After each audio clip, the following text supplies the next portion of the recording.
አሁን በመቀጠል እዚህ ጋር የምናየው ስለ ፋይል ራይት እና አፔንድ አይተናል። አሁን ደግሞ ፋይል ሪድ ከፋይል ላይ እንዴት ማንበብ እንደሚቻል ማለት ነው። መጀመሪያ ላይ ስንጀምር ሶስት አይነት ሞዶች አሉ ብለን ነበር። ሪድ ራይት እና አፔንድ አልናቸው ማለት ነው። ራይት እና አፔንድን ቅድም ያየነው ነው። አሁን ደግሞ ሪድ የሚለውን እንድገም። ሪድም ለማድረግ ተመሳሳይ ነው። ቅድሚያ ፋይል ኦፕን መደረግ አለበት። ያው ኦፕን ብለን ፈንክሽን ላይ ሁለት አርጊመንት ነው የሚሰጠው። አንደኛው የፋይሉ ኔም፣ ሁለተኛው ኦፕሽናል ነው። ያው ሪድ የሚለውን አርደን ምንም ካልሰጠነው ያው ባይ ዲፎልት ሪድ ነው የሚሆነው። ከዚህ በኋላ እንደምናደርገው ማለት ነው ብዙ የምናነባባቸው ሜተዶች አሉ። አንደኛው ራሱ ፕሪንት ስቱድ ብንለው ምን እንደሚሰጠን እንዴ ፕሪንት ስቱድ ከተባለ ያው የፋይሉን ኔም ሞዱ ምናምን ነው የሚሰጠን እዚህ ጋር ማለት ነው። የፋይላችን ኔም ሞድ ምናምን የሚለውን እሱን ነገር ይሰጠናል። ግን በፎር ሉፕ አንድ ባንድ ማውጣት ይቻላል። ምን ማለት ትችላላችሁ? ፎር አይ ኢን ስቱድ ብለን ፕሪንት አይ ብትሉት ስቱድ የሚባለው ከየትኛው ፋይል ላይ ነው የመጣው? ስቱደንት የሚባለው ስቱደንት ፋይል ምን ነበር? እስቲ ቅድም አስታውሱ። ስቱደንት ፋይል እዚህ ጋር ነበር። የሶስቱ ተማሪዎች አይዲ ነበር ያስገባነው የቅድሙ። ከሱ ላይ ነው የምናነበው። ሰው በፎር ሉፕ አንድ ባንድ ካረግም እንደሚያደርገው አይ ተራ በተራ እያንዳንዱን ላይን ነው የሚይዝልኝ ማለት ነው። ሶ ፕሪንት አይ ካላችሁት እያንዳንዱን ላይን ያወጣላችኋል እስከ መጨረሻው ድረስ። የመጀመሪያው ዩጂአር የሚለው ወጣ። ቀጥሎ የሁለተኛው ተማሪ፣ የሶስተኛው ተማሪ እያለ እያንዳንዱ የወጣው ግን መሀል ላይ ለምን ይሄ ስፔስ አደረገ የሚለውን ኋላ ላይ ነው ያለ። አንዳንድ ላይ እየዘለለ ነው። የዘለለበትን ኬዝ ነው ያለና አንደኛው ሜተድ ይሄ ነው። ስቱድ ኢዝ ኢኳል ቱ ኦፕን ብላችሁ ካላችሁት በኋላ ፎር አይ ኢን ስቱድ ብላችሁ አያችን አንድ ባንድ አይትሬት ያደርግልናል። ምኑን ማለት ነው? እያንዳንዱን ላይ። ግን ከዚህ የተሻለ ደግሞ ሌላ ሜተድ አለው። ሁለተኛው ሜተድ ጋር እንምጣ። በዚህ ቦታ ምን መጠቀም ይቻላል? የሆነ ቫሪያብል እንስጥ። ስቱደንት አይዲ ኢዝ ኢኳል ቱ ስቱድ ዶት ሪድ እንደሚያደርግላችሁ ማለት ነው። ስቱድ ዶት ሪድ ስትሉት ስቱደንት ውስጥ ያለው ሙሉ ወደ ስትሪንግ ነው የሚቀይርላችሁ ማለት ነው። ሙሉ በሙሉ ወደ ማን ይቀይሯል? ስቱደንት ወደ ስትሪንግ ይቀይሯል። ፕሪንት ኤስአይዲ በሉት እስቲ ምን እንደሚሰጠን ነው። ፕሪንት ኤስአይዲ ካላችሁት ያው የሁሉንም አንድ ባንድ ነው። እዚህ ጋር ስትሪንግ ነው። ስትሪንጉን እያንዳንዱን እስከታች ድረስ አወጣላችሁ። እያንዳንዱን እስከታች ድረስ ነው ያወጣላችሁ ማለት ነው። ሶ ሙሉ ላይኑ እዛ ውስጥ ያለው ሙሉ በሙሉ ለመቀበል ከፈለጋችሁ ምን ትጠቀማላችሁ ማለት ነው? ሪድ የሚለውን ፈንክሽንን መጠቀም ይቻላል። ስቱድ ዶት ሪድ ቅድም ራይት ነበር ያልነው። አሁን ሪድ ብላችሁ ምንም የምትሰጡት አርጊመንት የለም። ሪድ ብላችሁ ይሄን ከሰጣችሁት ምን ሆነ ማለት ነው? ከስቱደንት ፋይል ውስጥ ያለውን ይሰጣችኋል። እዚህ ግን መስጠት የምትችሉት አርጊመንት አለ። 10 ካላችሁት ምን ማለት ነው? 10 ካራክተር ነው የሚሰጣችሁ። 10 ባይት 10 ካራክተር ማለት ነው። ያሁኑ ሙሉን አይደለም ያወጣልን 10 ብቻ። አሁን እዚህ ጋር ቁጥራቸው 10 ካራክተር ናቸው እና ምን ያህል ካራክተርን መውሰድ ትፈልጋላችሁ የሚለውን እዛው ጋር እንደ አርጊመንት መስጠት ትችላላችሁ። አርጊመንታችሁ ላይ የሰጣችሁትን ያክል ነው ምን የምታደርጉት የምትወስዱት ማለት ነው። ባይ ዲፎልት ግን ምንም ካልሰጣችሁት እዚህ ጋር ሳይዙን ካልሰጣችሁት ሙሉ ፋይሉን ነው ፋይሉን ምንም ሳይቀነስ እስከ መጨረሻው ድረስ እስከሚችለው ድረስ ያለውን ይወስድላችኋል። አርጊመንት ከሰጣችሁት ግን 5 ካላችሁት የሚሰጣችሁ 5 ካራክተርን ብቻ ነው። እዚህ ጋር ምን ያህል 5 ካራክተር ብቻ ነው ማለት አጠቃላይ ብትቆጥሩት እና አርጊመንት እስከሰጣችሁት የሰጣችሁትን ያህል ካራክተር ይቆጥራል። ካልሰጠው ግን ሙሉ ፋይሉን ነው የሚያነብላችሁ። ይሄ ምን የሚባለው ነው? ሪድ የሚባለው ሁለተኛው ፈንክሽን ነው። ሶስተኛው ሪድ ላይን የሚባል ፈንክሽን አለ። ሪድ ላይን ከተባለ ደግሞ የመጀመሪያውን ላይን ነው የሚያነብላችሁ። ሪድ ላይን ካላችሁት የመጀመሪያውን ላይን ብቻ ማለት ነው። የመጀመሪያ ላይናችን ማን ነበረች? የመጀመሪያ ተማሪ አይዲ ነው። የእሱን ያነበበልን ማለት ነው። የመጀመሪያ ተማሪውን አይዲ የእሱን አንብቦልናል። አሁን እዚህ ጋር አንድ ላይን ስፔስ ይወጣል። እሱን ቀጣይ ላይ እናየዋለን። እና ሪድ ላይን የሚባለው ምንድን ማለት ነው? ከተሰጣችሁ ፋይል ላይ ላይን ዋን ላይ ያለውን የሚሰጣችሁ።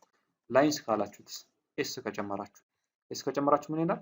ያው ብዙ ላይኖችን ነው የሚያነብልን ማለት ነው። ብዙ ላይን አንብበው ግን ምን ላይ ነው የሚያስቀምጥልን? ሊስት ላይ ነው።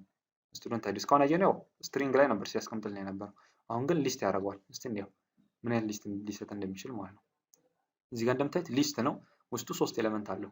እያንዳንዱ ኤሌመንት ያው ከዚህ ያለው እንደምታዩት ማለት ነው። ግን እስቲ እዚህ ጋር በደንብ ይዩት። ዩጂአር ስላሽ 14 111 ስላሽ 11 ነው የሚለኛ ላይ ካየነው መጨረሻው 11 ብሎ ነው የሚያቆመው። እዚህ ጋር ግን 11 አይደለም ባክስላሽ ኤን ብሎ እያቆመ ነው። ባክስላሽ ኤን ምን ነበር ቅድም ያለው? ኒው ላይን ነው። ኢንድ ወይም ኒው ላይን የምንለው ነገር ሁሌም በባክስላሽ ኤን ነው የሚገለጸው።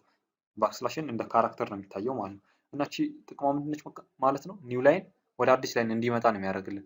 እና ቅድም የነገርኳችሁ ኋላ ላይ እናያለን ብዬ የነገርኳችሁ ፓርት ነበር። ለምን አንዳንድ ትርፍ ላይን እያደረገ ወርታች መጣ ካላችሁ ይሄንን ነው ቅድሚያ ማን ያደርጋል? ዩጂአር እስከዚህ ድረስ ያለውን ፕሪንት ያደርግላችኋል። ቀጥሎ ይሄን በደንብ እንድትረዱት እስቲ እዚህ ጋር እንምጣና ይሄን ኮፒ አድርጋችሁ ፕሪንት በሉት። እስቲ ፕሪንት ብትሉት ምን የሚሰጣችሁ ይመስላችኋል?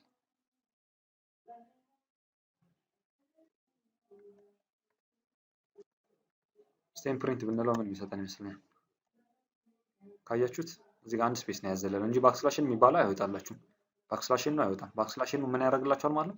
ኒው ላይን አዲስ ላይን ያመጣላችኋል ነው። እዚህ ጋር ያለችው እንደገና ኮፒ አድርጋችሁ ብትወስዱት እቺ ባክስላሽን ነው ሳትወጣ ከሱ በፊት ያለው ይወጣል። እቺ ባክስላሽን ነው ምን ታደርግላችኋለች? አንድ ላይን ዝቅ እንዲል ነው የሚያደርግላችሁ ማለት ነው። ሶ መሀል ላይ አንዳንድ ላይን ጋፕ ይፈጥርባችኋል። እዚህ ጋርም ከመጣችሁ እንደዛው ነው። አንዳንድ ላይን ጋፕ እየፈጠረባችሁ ይመጣል ነው። እና ለዛ ነበር ቅድም ያያችሁት ነገር ምን ሲሆን የነበረው አዲስ ላይን ሲሰጣችሁ የነበረው አንድ ላይን ይሰጣችኋል። ቀጥሎ አንድ ላይን ትርፍ እየወረደ ይመጣል። እና ሪድ ላይን ስትጠቀሙ ምንድነው ካላችሁ ወደ ሊስት ነው የሚቀይረው። ወደ ሊስት ይቀይርላችኋል። ወደ ሊስት ከቀየረ በኋላ ምን ያደርገዋል ማለት ነው?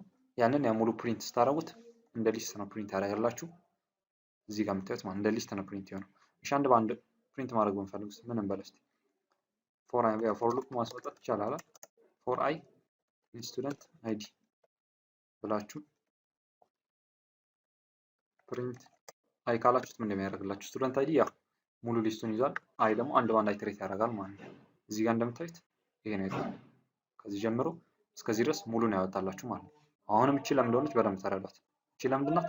እያንዳንዱ ባክስላሽን አለ አይደል ከጀርባ ሲጀመር እዚህ ጋር ኢኒሻሊ ኮማ አላደረገም። ኮማ ካላደረግን ያው ቨርቲካል ይወርዳል። እንደገና ደግሞ ባክስላሽን እያንዳንዱ የራሱ ባክስላሽን አለው። ያ ባክስላሽን ወዴት ያወርዳል ማለት ነው? ወደ ኒው ላይን እንዲወርድ ያደርገዋል። ኒው ላይን እንዲወርድ ያደርገው ለዛ ነው። እቺ ባክስላሽን ናት። ኮማ ባለመኖር ደግሞ ወደ ኒው ላይን ሲወርድ ነበር። እሺ ይሄንን ኒው ላይን እቺን ስፔሷን ለማጥፋት ከፈለጋችሁ ስትሪፕ የሚባል ፈንክሽን አለ። ስትሪፕ የሚባለው ፈንክሽን ምንድነው? ስትሪንግ ላይ የምትጠቀሙት ፈንክሽን ነው። ሌፍት እና ራይት ስፔሶችን ለማጥፋት ከፈለጋችሁ ማለት ነው። ሌፍት እና ራይት ስፔሶችን ለማጥፋት ከፈለጋችሁ ስትሪፕ የሚለው መጠቀም ይቻላል። እዚህ ጋር እንደምታዩት አሁን ቨርቲካል ላይን መሀል ላይ ምንም አይነት ጋፕ የለም ማለት ነው። ያ እንዳይፈጠር ያደረገው ምንድነው? ስትሪፕ ስትሉ ያንን ሙሉ በሙሉ ሪሙቭ ያደርግላችኋል። ስትሪፕ ካላችሁት ሪሙቭ ያደርግላችኋል ማለት ነው። እና ይሄ ምን እንደሚጠቅመው ማለት ነው ከፋይል ለማንበብ ከፈለጋችሁ እንደዚህ አድርገን ነው የምናነበው። ከፋይል ስናነብ እሺ ፋይላችን ላይ አሁን እዚህ ያለው ምንድነው? አይዲ እና አይዲ ብቻ ነው ያለው። ግን ኔም እናስገባበት። ኔም ያስገባን ኔም እና አይዲ ለየብቻ ማውጣት ከፈለግን ምን እናድርገው? አሁን እዚህ ጋር እንደምታዩት ቅድሚያ ኔም አለ፣ ቀጥሎ አይዲ አለ። ኔም አይዲ እያለ ነው የሚሄደው። በይሳት እስቲ ምን እንደሚሰጠን ይመስላል። አንድ ባንድ ማውጣት ከፈለግን ያው ይሄ ሙሉ ያወጣልናል። በእርግጥ ኔሙ ይሄ ነው፣ አይዲው ኔሙ አይዲ። ምክንያቱም ከዚህ ድረስ እንደ አንድ ሊስት ላይ ነው የሚቀመጥ እንደ አንድ ስትሪንግ ማለት ነው። እስቲ ከላይ ያለውን ቅድሚያ ፕሪንት እንበለው። ፕሪንት ስቱደንት አይዲ። ፕሪንት ስቱደንት አይዲ ስትሉት ምን ያደርግላችኋል? ሙሉ በሊስት ያስቀመጠው ማለት ነው። በሊስታችሁ ካያችሁት ይሄ እንደ አንድ ኤሌመንት ነው። ይሄ ኤሌመንት ግን ምን ይዟል? ምን ይዟል? ቅድሚያ የተማሪውን ስም፣ ቀጥሎ ደግሞ አይዲም ማለት ነው። መጨረሻ ላይ ባክስላሽን ነው አለች። እና ይሄንን ለየብቻ እንዲያወጣላችሁ ከፈለጋችሁ ምን ታደርጋላችሁ? ምን ብለን ነበር እዚህ ጋር መተን ዶት ስፕሊት። ስለ ስትሪንግ ስናወራ ስፕሊት የምትለው ፈንክሽን ምን ነበር ጥቅሙ? ስፕሊት ከተባለ ሁሌም ስትሪንጋችሁን ወዴት ይቀይረዋል ማለት ነው? ወደ ሊስት ይቀይረዋል። በምን? በስፔስ እየለየ በስፔስ እየለየ ወደ ሊስት ነው የሚቀይርላችሁ። እዚህ ጋር እንደምታዩት ማለት ነው። እሺ ያው እዚህ ጋር እንደምታዩት ምን እንዲያደርግልን ማለት ነው? ወደ ሊስት ነው የቀየረልን። እዚህ ጋር እንደምታዩት ጆን እና የራሱ አይዲ የተቀመጠው ሙሉ በስትሪንግ ነበር። ግን እሱን ያው መሀላቸው ስፔስ አለ። ስፔስ አድርጋችሁ ሲከፍሉት ምን ይሆናል ብያችሁ ነበር ከዚህ በፊት። ስትሪንግ በስፔስ ለመክፈል ስፕሊት የሚለውን ፈንክሽን መጠቀም ነው። ስፕሊት ስታደርጉት ምን ሆነ ማለት ነው? እያንዳንዱ ተማሪ በሊስት አስቀምጠው። ይሄ ተማሪ የራሱ አይዲ አለው፣ የራሱ ስም አለው። የራሱ ስም እዚህ ጋር አይዲ ስም አይዲ እያለ በሊስት ያስቀምጥላችኋል። እና እንደዛ ነገር ከፈለጋችሁ ያው ይሄን መጠቀም ትችላላችሁ ነው። ከፋይል ላይ ለማንበብ የምንጠቀመው ፈንክሽን ሪድ ለማድረግ ድርገምላችሁ ከላይ ቅድሚያ ፋይሉን ክሬት ታደርጋላችሁ። ክሬት የተደረገ ፋይል አለ፣ እሱን እዚህ ጋር ትጽፋላችሁ። ሪድ ከዛ ስቱደንት ሮድ ሪድ ላይንስ የምትለው ጥቅሟ ምንድነች? ሪድ ላይንስ እዛ ውስጥ ያለው ሙሉ በሊስት አምጥቶ እንዲያስቀምጥልን ነው። እስካሁን ስንት ፈንክሽን አየን? ሪድ ብቻ ካልን ሙሉ በስትሪንግ ያመጣልናል። ሪድ ላይን ካልን የመጀመሪያውን ላይን ያነባል። ሪድ ላይንስ ካላችሁት ግን ሁሉንም አንድ ላይ ያደርግና ሊስት ላይ ያስቀምጧል ነው። ከዛ በኋላ በፎር ሉፕ አንድ በአንድ አይትሬት ማድረግ ትችላላችሁ። መጨረሻ ላይ ያለችውን ስፔስ እና ባክስላሽንን ለማጥፋት ስትሪፕ የሚለውን ፈንክሽን እንጠቀም። ስፕሊት የሚለው ደግሞ ያው በስፔስ እየለየ ሊስት ላይ እንዲያስቀምጠው ነው። እሺ አሁን እንዲህ ብንለው ስቱደንት ቱ ዶት ቴክስት ይሄ ፋይል የለም። ምን እንደሚለን ኤረር ነው የሚፈጠረው። ይሳት ኖ ሰች ፋይል ኦር ዳይሬክተሪ ስቱደንት ቱ ዶት ቴክስት የሚባል የለም እያላችሁ ነው። እና ሪድ በምታደርጉ ሰዓት መጠንቀቅ አለባችሁ የሰጣችሁት ፋይል መኖር አለመኖሩን። ራይት ላይ ችግር የለውም። ራይት እና አፔንድ ላይ ከሌለ የራሱን አዲስ ፋይል ነው ክሬት የሚያደርገው ብለናል። ካለ ከራሱ ላይ ይቀጥላል። እዚህ ጋር ግን ሪድ ላይ የሌለ ፋይል ከሰጣችሁት ኤረር ነው የሚፈጠረው ማለት ነው።